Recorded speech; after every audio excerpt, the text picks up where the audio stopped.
problemática relacionada coa ausencia de recursos sanitarios suficientes en Sanxenxo, eu creo que en toda a zona da área sanitaria do Salnés, e en concreto tamén no Centro de Saúde e no PAC de Baltar. Estivemos en diversas ocasións ali, a última onte mesmo, aproveitando a visita que tiñamos programada do Hospital do Salnés. Eu creo que é unha tónica xeral de atención primaria, que ademais temos debatido aquí en múltiples ocasións,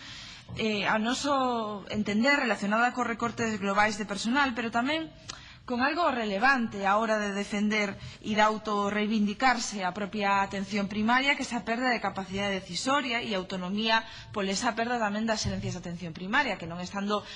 directamente relacionada co tema en concreto, en xeral tamén resta capacidade de solicitar e demandar eses servizos. Neste senso, como xa se trasladou aquí, a existencia de persoal sanitario insuficiente non é justificable. É obvio, e creo que non se lle escapa a ninguén, que un crecemento poboacional de máis dun 200%, como se ten trasladado, que supera as 80.000 persoas durante os meses de verán, fan evidente que un incremento de 2 profesionais de medicina, ainda que evidentemente sería mellor que nada, non é suficiente, porque se dan unha serie de atencións, fundamentalmente no punto de atención continuada, que o que fan é, por unha banda, facer que a atención sexa máis dificultosa para a xente que reside no municipio e, obviamente, tamén para a propia xente que está pasando esas vacacións no propio municipio. Entendemos que 2 profesionais por 80.000 persoas que se incrementa, evidentemente non todas van ao servizo de urxencias, é francamente escaso, tendo en conta tamén a porcentaxe que xa hai no propio punto de atención continuada o resto do ano e, por tanto, sin indicar cal é o número, nos parece axeitado que este se incremente, nos parece bastante limitado e que ademais vai tamén en prexuízo dese principio que se defende en moitas ocasións aquí de evitar que as urxencias que podan ir á atención primaria non acudan á atención hospitalaria, non? E, sin embargo, ao final se fomenta que cando hai acúmulo ou máis saturación, isto aconteza. Temos, ademais, unha problemática ao noso entender enquistada en relación co asunto da pediatría, o temos discutido aquí en moitas ocasións e o noso grupo non acepta que non exista ningún tipo de proposta alternativa por parte do Goberno ante esta circunstancia. Nos temos proposto algunhas, teñen sido rexeitadas, o problema é que por parte do Goberno, repetimos, non hai nada alternativo.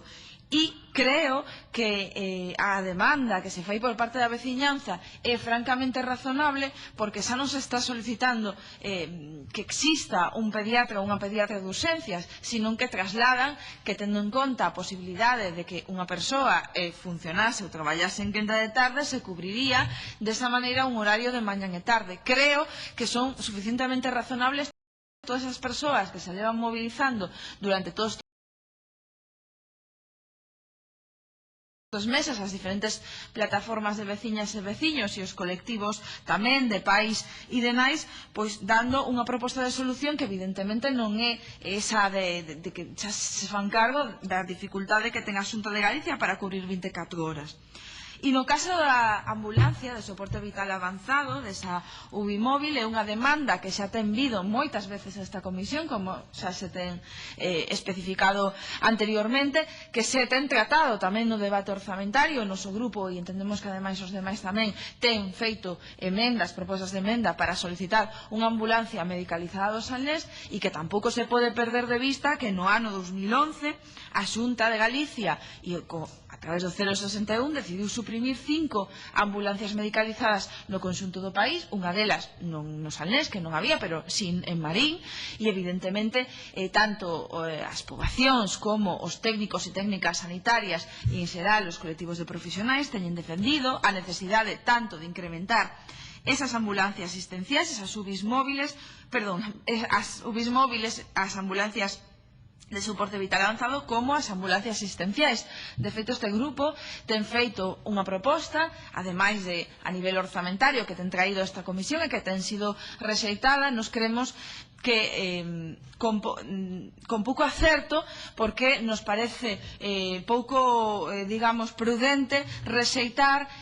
as indicacións e as propostas que non fan os grupos, que, dende logo, non é que as fagamos nós, sino que as fan as persoas que traballan todos os días recollendo ou atendendo esas emerxencias no noso país. Dende logo, nos apoiamos e tamén temos propostas registradas nese sentido as demandas que se traen hoxe aquí. Nos parece que ademais teñen o aval deses colectivos sociais, desas asociacións de veciños e dos pais e das nais. Entendemos que é o mínimo que se pode solicitar e tanto no caso da ambulancia como no caso dos profesionais que atenden durante os meses de verán, entendemos que é unha demanda que debería ser atendida por parte da Xunta de Galicia e nese senso imos apoiar esta iniciativa. Mais nada, moitas gracias. Moitas grazas, señora Solla, polo